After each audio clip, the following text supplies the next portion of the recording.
কুয়াকাটার কলাপাড়ায় content creator Nuruzzaman কাফির বাড়িতে হামলা চালিয়েছে দুর্বৃত্তরা। আমার ঘরে যদি না থাকে তাহলে এই বিপ্লবী সরকার কি করলো, কি প্রোটেক্ট দিল? এভাবেই জল করে পুড়ছিল হালের তুমুল জনপ্রিয় কন্টেন্ট ক্রিয়েটর এবং কবি কাফির বাড়ি। এ ব্যাপারে পাওয়া গেছে চাঞ্চল্যকর তথ্য।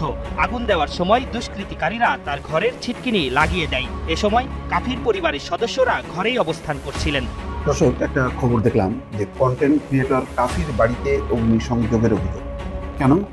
এর কারণ হচ্ছে যে 32 নম্বরে যে বুলডোজারের উপরে উঠে কাফি আহ্বান জানাচ্ছিলেন যে 32 নম্বর ধ্বংস করার জন্য। তার পরিপ্রেক্ষিতেই কুয়াকাটায় তার বাড়ি অগ্নিসংযোগ করা হয়েছে এবং পুড়িয়ে দেওয়া হয়েছে। তিনি বলছেন যে 7 দিনের মধ্যে এটার বিচার করতে হবে। যদি এই বিচার তারা না করে তাহলে তিনি নিজেই বিকল্প হবেন এবং বলছেন যে আমি বিপ্লবী সরকার হবে। কন্টেন্ট ক্রিয়েটর পাশাপাশি একজন কবি কাফি জুলাই অভ্যুত্থানের সময় তার বিভিন্ন কন্টেন্টের মাধ্যমে, তার বিভিন্ন অবস্থানের মাধ্যমে আমজনতার কাছে, বিশেষ করে ছাত্র জনতার কাছে তার একটা ফেস তৈরি হয়েছিল। ইভেন ওই সময়টাতে তিনি বিভিন্ন বক্তব্য দেওয়ার পরে পলাতক ছিলেন।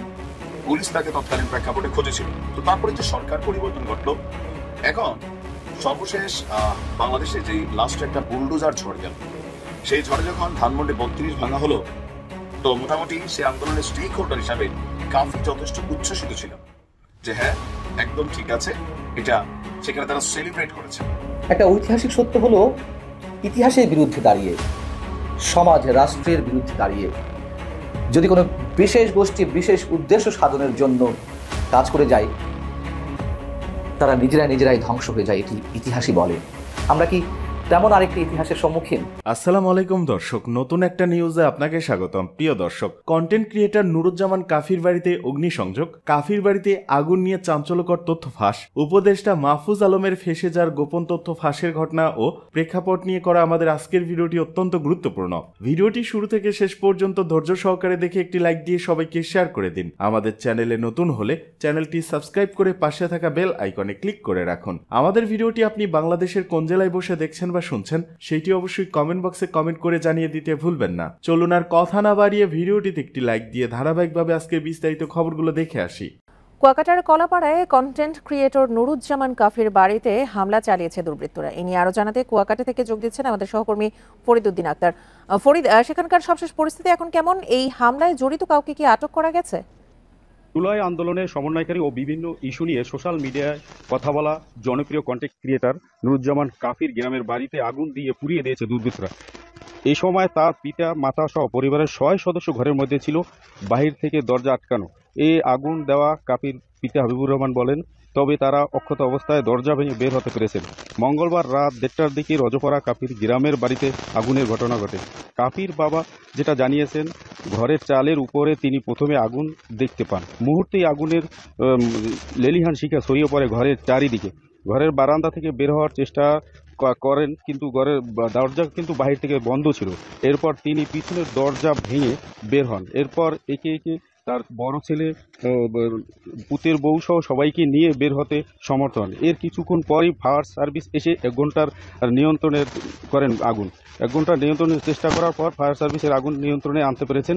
এতে কাফির পিতা তিনি জানিয়েছেন যে প্রায় 50 লক্ষ টাকার ক্ষয়ক্ষতি আছে। আমার সাথে কথা হয়েছে এখানে পুলিশের কর্মকর্তার সাথে, তিনি যেটা জানিয়েছেন এই বিষয়ে তারা এখানে এসে তা ঘটনাস্থলে পরিদর্শন করেছেন এবং পরিদর্শন করে তারা বিষয়টি সুষ্ঠু তদন্তের মধ্যে উদ্ঘাটনের চেষ্টা করেছেন। এই ছিল কাফির বাড়ি থেকে আমার কাছে সর্বশেষ। কন্টেন্ট ক্রিয়েটর পাশাপাশি একজন কবি কাফি জুলাই অভ্যুত্থানের সময় তার বিভিন্ন কন্টেন্টের মাধ্যমে, তার বিভিন্ন অবস্থানের মাধ্যমে আমজনতার কাছে, বিশেষ করে ছাত্র জনতার কাছে তার একটা ফেস তৈরি হয়েছিল। ইভেন ওই সময়টাতে তিনি বিভিন্ন বক্তব্য দেওয়ার পরে পলাতক ছিলেন। পুলিশ তাকে তৎকালীন প্রেক্ষাপটে খুঁজেছিল। তো তারপরে যে সরকার পরিবর্তন ঘটলো, এখন সর্বশেষ বাংলাদেশে যে লাস্ট একটা বুলডোজার ঝড় গেল, সেই ঝড়ে যখন ধানমন্ডি 32 ভাঙা হলো, তো মোটামুটি সে আন্দোলনের স্টেক হোল্ডার হিসাবে কাফি যথেষ্ট উচ্ছ্বসিত ছিলাম যে হ্যাঁ, একদম ঠিক আছে, এটা সেখানে তারা সেলিব্রেট করেছেন। আজকে হচ্ছে ফেব্রুয়ারির সম্ভবত 13 তারিখ। ঠিক 8 দিনের মাথায় নিজের বাড়িতে এবার আগুনের ঘটনা ঘটে গেছে। রাতের আধারে এই কন্টেন্ট ক্রিয়েটর কাফির বাড়িতে কে বা কারা অগ্নিসংযোগ করেছে, এরপর কাফি একটা স্টেটাস দিয়েছেন। তো তার এই স্টেটাসের কমেন্টে কেউ কেউ লিখছেন, আবার বুঝতে পারছো যে অন্যের বাড়িতে আগুন দেওয়ার পরে যে উচ্ছ্বাস তুমি করেছো, তোমার বাড়িতে যখন আগুন লাগছে ফিলিংসটা কেমন? কেউ কেউ বলছেন যে ভাই আপনি মন খারাপ করবেন না, ধৈর্য হারাবেন না, নিশ্চয় আল্লাহ ভালো কিছু রাখছে। এখন যারা যারা যে পক্ষের ফলোয়ার, যারা কাফির হেটার্স, তারা একরকম বক্তব্য দিচ্ছেন, যারা তার সাপোর্টার্স তারা আরেক রকম বক্তব্য দিচ্ছেন। আমরা যদি দেখি যে কাফির বাড়ি হচ্ছে পটুয়াখালী জেলার কলাপাড়া উপজেলায়, 2019 থেকে কন্টেন্ট তৈরি কাজ করে। আর অমর 21 বইমেলার মধ্যে, আচ্ছা, জুলাই আন্দোলনের অংশগ্রহণ করা প্রথম দিক থেকেই তার এই বক্তব্যগুলো আমরা দেখেছি ফেসবুকে বা বিভিন্ন জায়গায়, তিনি যথেষ্ট আলোচিত হয়েছিলেন। এরপর আমরা যদি দেখি তার যে স্টেটাসটা ছিল, মধ্যরাতে আমার বাড়ির রান্নাঘর সম্পূর্ণ পুড়িয়ে দিয়েছে। কোন দেশের জন্য, কাদের জন্য কথা বলেছিলাম, যুদ্ধ করেছিলাম এবং করছি, নিরাপত্তা পাইনি। এখন কাফির এই অভিযোগের জায়গাটা বা অভিমানের জায়গাটা অনেকাংশে সত্যি, আবার অনেকাংশে আসলে সরকারের এখানে কিছুই করার নেই। কেননা দেখেন, সরকার যদি প্রত্যেকটা এই আন্দোলনকারী যারা ছিল তৎকালীন প্রেক্ষাপটে প্রত্যেককে যদি নিরাপত্তা দেয়, তাহলে কি দেশে এত পুলিশ আছে, আর্মি, সেনাবাহিনী, তাদের তো অন্য কাজ আছে। নিরাপত্তার ইস্যুটা আমাদের এই আন্দোলনের স্টেক হোল্ডার আমরা দেখেছি লক্ষ লক্ষ মানুষ। তো এখন প্রত্যেকের বাড়িঘর কি পাহারা দেওয়া সম্ভব? তবে আগুনের যে ইস্যুটা, আগুনের ইস্যুটা হঠাৎ করেই আমরা আওয়ামী লীগ সরকার থাকতে শুনতাম অগ্নিসন্ত্রাস। তো গেল কয়েকদিন যাবৎ আওয়ামী লীগের এমপিদের বাড়িতে যে ঘটনাগুলো ঘটেছে, সেগুলোর ফলে মানুষের মধ্যে সেই অগ্নিসন্ত্রাস ইস্যুটা অনেকটা কাজ করে যাচ্ছে। কেউ বলছেন যে না, একদম উচিত শিক্ষা হয়েছে, আওয়ামী লীগ 16 বছর বাংলাদেশকে লুটপাট করছে, ধ্বংস করছে, এদের তো এমন সাজাই হওয়া উচিত। এখন আবার যখন যারা এই ঘটনাগুলোতে উচ্ছ্বাস প্রকাশ করছে, তাদের অনেকের বাড়িতেই বা অনেকের সাথে এখন নানান ঘটনা ঘটা শুরু হয়েছে, তখন আবার অন্যরা বলছে, কেন ভাই, তাদের বাড়ি বাড়ি না, তোমারটা বাড়ি, তো তোমারটা তো আগুন দিছে, তুমি পারলে ঠেকাও, তারা তারটা ঠেকাইতে পারে নাই, তুমি তোমারটা ঠেকাইতে পারো নাই। বিষয়গুলো কিন্তু অশনি সংকেত। আমরা এর আগে সরকার পরিবর্তনের দৃশ্যপট দেখেছি, যারা অন্যায় করেছেন, লুটপাট করেছেন, দেশ ছেড়ে পালিয়ে গেছেন, অনেকেই মামলা খেয়েছেন, মিথ্যা মামলার শিকারও হয়েছেন, হামলারও শিকার হয়েছেন। কিন্তু আসলে কার বাড়ি ঘর এইভাবে আগুন দিয়ে পুড়িয়ে দেওয়া অথবা বুলডোজার দিয়ে গুড়িয়ে দেওয়া, এই ট্রেন্ডটা কিন্তু আমরা এর আগে দেখি নাই। এখন দেখেন, এই কথাগুলো বললে অনেকে বলবেন যে তুমি এগুলোর পক্ষে অবস্থান নিচ্ছ। না, আমি ভবিষ্যতের পক্ষে অবস্থান নিচ্ছি। কারণ বাংলাদেশে নেগেটিভ জিনিসগুলো আমরা এত দ্রুত বাথায় নেই, পজিটিভ কখনো নেই না। ধরেন আওয়ামী লীগ সরকারের 10টা ভালো কাজ আপনার যদি বলি, আপনার মাথায় একটু আসবে না। কিন্তু যদি 10টা খারাপ কাজ বলি, আপনি 10,000 খারাপ কাজ বলে ফেলবেন। কেন? খারাপটা মানুষ মনে রাখে। এর আগে আমরা এরকম বুলডোজারের ঘটনা স্বাধীনতার পরে আমি জানি না যে এইভাবে র্যাপিডলি কোথাও দেখছি কিনা। তো এখন যারা উচ্ছ্বাস করছেন, আগুনের পরে যারা এগুলো নিয়ে সমর্থন করেছেন, এই যে শুরু হয়েছে নি, সরকার কখনোই এই সমন্বয়কদের প্রত্যেকের বাড়ি, এই ছাত্র আন্দোলনের নেতাদের প্রত্যেকদের বাড়ি, এটা সরকার পাহারা দিতে পারবে না। এখানে অনেকের ফুটেজ চলে আসতেছে, কে কোথায় গিয়া বিভিন্ন জায়গায় বক্তব্য দিচ্ছেন। আপনারও তো বাড়ি আছে, কাফির বাড়ি থেকে আগুনের ঘটনা একটা মেসেজ কিন্তু ক্রিয়েট করছে। এগুলা অশনি সংকেত, শত্রুতা থাকতে পারে। আগের দিনে যখন রাজা বাদশাহরা যুদ্ধ করতো, একটা নীতি ছিল কি জানেন? কারোর বাড়িঘর, কোন নারী, শিশু, এদের উপরে কখনো কোনো হাত দিত না। যুদ্ধ হইতো পুরুষে পুরুষে, বীরে বীরে লড়াই হইতো। আর আজকের দিনে আইসা গত 15 বছর আওয়ামী লীগ অনেক ধরনের কর্মকাণ্ড করছে। অনেক আমাদের প্রশাসনকে ব্যবহার করা, বাবাকে পায় নাই, ছেলেকে তুলে নিয়ে আসছে, মারে তুলে নিয়ে গেছে, ভাইরে তুলে নিয়ে গেছে, স্ত্রীরে তুলে নিয়ে গেছে, এরকম অনেক ঘটনা ঘটছে। সেই ঘটনাগুলোর প্রেক্ষাপটে আওয়ামী লীগ সরকারের এই পতন ঘটেছে। এখন আবার যেই 5 থেকে 7 তারিখ পর্যন্ত সম্ভবত, তাই না, একটা ট্রেন্ড সব জায়গায় ছিল। এখন অনেকের মধ্যে আতঙ্ক দেখা দিচ্ছে। কাফির বাড়িতে আগুন লাগার পরে আমি কমেন্টে দেখছিলাম অনেকে টেনশন করছেন যে অপরাধীদের ধরা হোক। তো কেমনে ধরবে ভাই? এখন আপনি যে 10 জন মানুষের ধরে নিয়ে আসলেন, প্রকৃত অপরাধী কারা, তাদেরকে আইডেন্টিফাই করার কোনো সুযোগ আছে? এই ট্রেন্ডটা ভালো না, ভালো না। আরেকজন প্রবাসী দেখছিলাম স্ট্যাটাস দিছে যে জুলাই অভ্যুত্থানে ধানমন্ডি 32 থেকে যখন ভাঙচুর হইলো, ধানমন্ডি 32-এ লুটপাট হইলো, শেখ হাসিনা যখন পালাই গেলেন, মানুষ খুশিতে এটা সেটা নিয়ে গেছে। তো একজন ভাই একটা লাকিজ নিয়ে বাড়িতে গেছিল, মাথায় করে, নিশ্চয় অনেকেই পোস্টটা দেখছেন। তার বাড়িতেই গেল 2 দিন আগে ডাকাতি হয়েছে। তো তিনিও এরকম কাফির মতন মন খারাপ করে একটা স্ট্যাটাস দিচ্ছেন। দেখেন, খারাপ জিনিস যেটা, যে ব্যক্তি অপরাধ করছে তার বিচার 100% আমরা সবাই চাই। তো কারো বাড়ি ঘরে আপনি বুলডোজার চালাই দিবেন, আগুন লাগাই দিবেন, ব্যবসা প্রতিষ্ঠান পোড়াই ফেলবেন, ভাঙচুর করবেন, আপনিও তো আবার একটা ব্যবসা প্রতিষ্ঠান তৈরি করবেন, আপনার একটা বাড়ি আছে। আজকে আপনি তার ঘরে আগুন দিবেন, কালকে আপনার ঘরে আগুন আসবে। আমরা প্রতিশোধ পরায়ণ জাতি ভাই, এটা বাস্তব না? বাস্তব। আমার কথাগুলো যে যে পারসেপশনে নিতে পারেন, যে অন্যায় করছে, জুলুম করছে, অত্যাচার করছে, তার বিচার সুনিশ্চিত হওয়া জরুরি। কিন্তু তার সম্পত্তি, পরিবার, ঘর বাড়ি, অ্যাসেট, এগুলো রাষ্ট্রের সম্পত্তি। আপনার যে পার্সোনাল প্রপার্টিটা, এটাও কিন্তু রাষ্ট্রের সম্পত্তি। একটা এলাকায় আমরা গেলাম, একের পর এক বিল্ডিং, এলাকাটা উন্নত, তো সেই বিল্ডিং গুলো যদি একের পর এক ভাঙ্গা দেয়, এটা তো ভাই ফিলিস্তিনের গাজার মতো লাগবে। আজকে যে সকল আওয়ামী লীগের নেতাকর্মী, এমপিদের বাড়িতে লোকাল পিপলরা হাত দিছে, কখনো 10 বছর পরে হোক, 20 বছর পরে হোক, আইসা প্রথম যে কাজটা করবে, তৎকালীন সেই সরকারের পতন হবে বা সরকার পরিবর্তন হবে, বিএনপি থাকুক, জামাত থাকুক, দেখবেন যে এক দিনে পুরো বাংলাদেশে ধ্বংসস্তূপে পরিণত করছে। তখন আমরা কথা বলতে গেলে কি বলবেন? আজকে যদি কথা না বলি, যে তখন তো আপনারা কথা বলেন না এগুলো নিয়ে, আমরা সেই জন্য বলছি। কারণ এই খেলাটা কখনো পজিটিভ কোনো রেজাল্ট আনে না। আজকে হয়তো আমার কথাগুলো আপনার কাছে মনে হবে ফেসিস্টের দোষর, এনা সেনা, কিন্তু আগামী 10 বছর পরে মনে হবে যে ভাই আপনি তো আমাদের পক্ষেই কথা বলতেছেন। অন্যায় প্রশ্রয়ের পক্ষে না, কিন্তু কারোর বাড়িতে গিয়ে আপনি যে মব জাস্টিস করছেন, সেটাও আমরা সাপোর্টিং এ না। আজকে বিএনপির যে সকল নেতাকর্মীরা, জামাতের যে সকল নেতাকর্মীরা উচ্ছ্বাস প্রকাশ করছেন, লোকাল পিপলের মধ্যে অন্যান্য যারা আছেন, প্রত্যেকটা এমপি লোকালি অনেক পাওয়ারফুল। মিডিয়ার এই যুগে সবার ছবি ফুটেজ থেকে যাচ্ছে, ভয়ঙ্কর একটা দিন আসবে। আওয়ামী লীগের আগে সতর্ক করতাম, জানেন, ডিজিটাল নিরাপত্তা নিয়ে ঝুলাই দিছিল, এগুলো বলার কারণে সরকার বিরোধী কন্টেন্ট তৈরি হয়ে গেছি।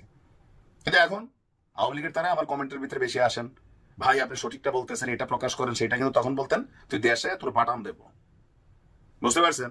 আমাদের জায়গা থেকে আমরা কোনো স্পেসিফিক দলের পক্ষে দালালি করি না, কোন দল থেকে পেইড এজেন্ট না। যেই দলেরই ভালো কাজ, এটাকে ভালো বলার চেষ্টা করি, খারাপ কাজ এটার নিন্দা করার চেষ্টা করি। তো যার বিপক্ষে যারা ক্ষমতায় থাকে, সবসময় আমাদেরকে শত্রু মনে হয়, মনে হয় যে তাদের দুষ্টুরিটা সামনে ধরে আনতেছি, কিন্তু এটা ভবিষ্যতের জন্য বলতেছি। আজকে কাফির সাথে যেটা হয়েছে, এটা উচিত হয়নি। বাট বিপরীত পক্ষে যারা কাফির শত্রুপক্ষ, তারা বলতেছে তুমি যে উচ্ছ্বাস প্রকাশ করছো, আজকে তুমি এটা এনজয় করো। আল্লাহর কাছে হেফাজত কল্যাণ কামনা করছি। আইনশৃঙ্খলা বাহিনীকে আর একটু সতর্ক থাকতে হবে, বিশেষ করে এই কাজগুলোর পেছনে আরো অনেক কিছুই ঘটতে পারে। সবাইকে সতর্ক থাকতে হবে, অযথা কারোর সাথে শত্রুতা তৈরি করবেন না, এটা রিটার্ন হয়। একটা ঐতিহাসিক সত্য হলো, ইতিহাসের বিরুদ্ধে দাঁড়িয়ে, সমাজ রাষ্ট্রের বিরুদ্ধে দাঁড়িয়ে যদি কোনো বিশেষ গোষ্ঠী বিশেষ উদ্দেশ্য সাধনের জন্য কাজ করে যায়, তারা নিজেরাই ধ্বংস হয়ে যায়, এটি ইতিহাসই বলে। আমরা কি তেমন আরেকটি ইতিহাসের সম্মুখীন? এই ঘটনা একটি এক্সাম্পল দেব এই ইতিহাসের।